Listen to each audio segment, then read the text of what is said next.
Funny, bunso. Ito masarap alagaan na baby, di ka na pahihirapan kasi dinuduyan na niya yung sarili niya. Ito namang isang baby, ang creepy maglakad, natakot tuloy si kuya. Ito si Nene, sarap na sarap sa soft drinks. Ito si Nene, ang sweet, pinaghanda ng almusal si mami, kaso ang laki ng tipak ng butter. Ito si kuya, bata pa lang, madiskarte na. Pag magbibigay ng pagkain, kiss muna. Yun, sabay bigay. Ang pasaway na bata, takbo ng takbo. Nung madapa, sargay laruan.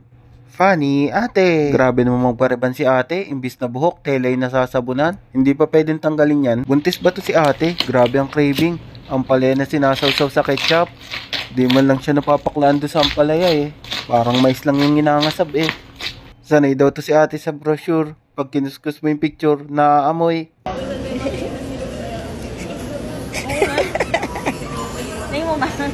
Ito naman si ate, sa pabango naman yun eh. Galing naman pumili ni ate sa ukay. Sandobag ang napili. Lakas naman ang trip nito ni ate oh. Nanganak daw siya ng tuta. Tuwan-tuwa naman yung kaibigan niya eh oh.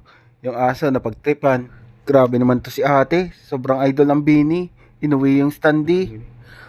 Lupit ni ate. Buti na ilabas niya. Hindi siya napagalitan ng gwardya. Nabalita pa. Ito naman si ate, kung saan saan nilalagay yung cellphone pagbibidyo. Kawawa tuloy si kuya, nabidyohan ng walang kaalam-alam. Noon napansin ni kuya, napailag tuloy. Ito naman si ate, walang magawa sa bahay, naging ostrich na lang. Funny, kuya. Nagtago ng pagkain si ate sa ref. Kanya lang yan, dapat walang kumuha. Nakita ni kuya, gusto na sana niyang kunin, kaso may naisip siya. Para hindi siya mapagbintangan, pusa ang gagamitin niya para inang kumuha. Matalino. Nilagyan ng glue yung hawakan ng tasa. Ang lakas ng trip ni kuya. Isa-isang binigyan ng kape mga kaibigan niya.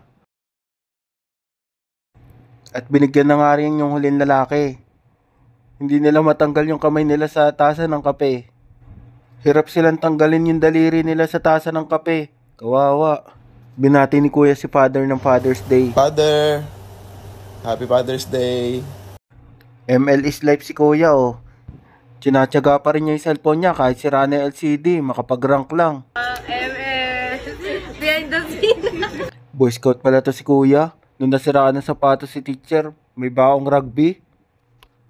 Ito naman si kuya, muntik na madulas. Ganito daw pala mag-swimming ng pabaliktad. Si kuya hindi tumitingin sa dinadaan sa playground, tinamaan tuloy. Nakakakilabot naman tong final demo ni kuya, buro lang style. Ewan ko na lang kung mag-ingay pa mga estudyante dyan. Grabe naman yung nakakotse guys, pagtigil, hindi napansin yung nakabike. Kaya umurong, nadurog tuloy yung gulong ng nakabike. Kawawa si kuya oh. Napansin na ata ng nakakotse. Ayun oh, sira po yung bike ko. Ito malupit. Terno sa mukha ang damit. May buhok din yung damit oh. Nasusuklay pa ni kuya. Lakas tama si kuya. Ito si kuya, tinanong si rider kung may kapote daw. Meron naman daw. Yung pala, iisa lang. Basang-basa tuloy siya. Hindi nagkaintindihan yung dalawa. Thank you for watching. Subscribe. Gusto mo bang magpa-shoutout?